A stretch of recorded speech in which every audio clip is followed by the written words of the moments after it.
শেখ হাসিনার সরাসরি নির্দেশে এবং তার নিরাপত্তা উপদেষ্টা তারেক সিদ্দিকীর তত্ত্বাবধানেই বেশিরভাগ ব্যক্তিকে গুম করা হয় বলে ট্রাইব্যুনালে জানিয়েছে প্রসিকিউশন। এ কাজে সহযোগিতা করেছে সামরিক গোয়েন্দা সংস্থা ডিজিএফআই কর্মকর্তারা। গুমের মামলায় ১৩ আসামির বিরুদ্ধে চার্জ গঠনের শুনানিতে এসব কথা জানান চিফ প্রসিকিউটর। মঙ্গলবার শুনানি করবে আসামি পক্ষ।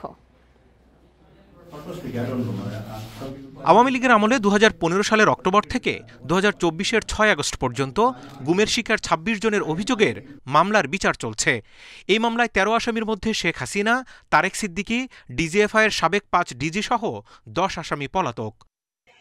গ্রেপ্তার ৩ আসামি মেজর জেনারেল শেখ মোহাম্মদ সরওয়ার হোসেন এবং ব্রিগেডিয়ার জেনারেল মাহবুবুর রহমান সিদ্দিকী ও আহমেদ তানভীর মাঝহার সিদ্দিকীকে হাজির করা হয় আন্তর্জাতিক অপরাধ ট্রাইব্যুনাল ১-এ। শুনানিতে চিফ প্রসিকিউটর আয়নাঘরে বন্দী রেখে বছরের পর বছর নির্যাতনের নির্মম বর্ণনা তুলে ধরেন।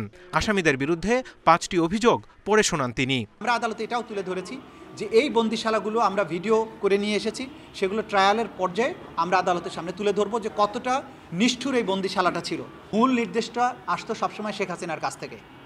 যখন শেখ হাসিনা সরাসরি নির্দেশ না দিতেন, সেই জায়গাগুলো শেখ হাসিনা তার সামরিক উপদেষ্টা তারেক সিদ্দিকী, যিনি তার ছোট বোনের দেবর, তার মাধ্যমে নির্দেশ দেওয়া হতো। Tarek Siddiqui DGFI, army, RAB, police সবার উপরে ক্ষমতাধর ব্যক্তি ছিলেন। কমান্ড স্ট্রাকচার অনুযায়ী প্রাইম মিনিস্টার, নিরাপত্তা উপদেষ্টা, ডিজি এবং তারপরে ডিজির আন্ডারে ছিলেন সিটিআইবি ডাইরেক্টররা, যারা মূলত এই জেআইসি নামক বন্দিশালাটা পরিচালনার দায়িত্বে ছিলেন। গুমের শিকার কয়েকজন ব্যক্তিও আদালতে উপস্থিত ছিলেন এ সময়। ভবিষ্যতে কেউ যেন কোনো বাহিনী বা সংস্থাকে প্রশ্নবিদ্ধ করতে না পারে, সেজন্য প্রকৃত অপরাধীদের সাজা চান তারা। বাংলাদেশের ভবিষ্যতে কোনো সরকার প্রধান কখনো এরকম ফ্যাসিবাদী কায়দায় মানুষের উপর জুলুম নির্যাতন না করার সাহস পায়, এবং কোনো জেনারেল যেন কোনো রাজনৈতিক প্রভুর অন্ধ আনুগত্য না করে। এই জন্য এই মামলার মাধ্যমে যদি দৃষ্টান্তমূলক শাস্তি হয়, তাহলে এটা একটা প্রতিবন্ধকতামূলক, প্রতিরোধমূলক ব্যবস্থা হবে। গ্রেপ্তার ৩ আসামির আইনজীবীদের দাবি, তাদের আসামিরা নির্দোষ। অভিযোগ গঠনের বিরোধিতা করে বিস্তারিত তথ্য প্রমাণ তুলে ধরার কথাও জানান তারা।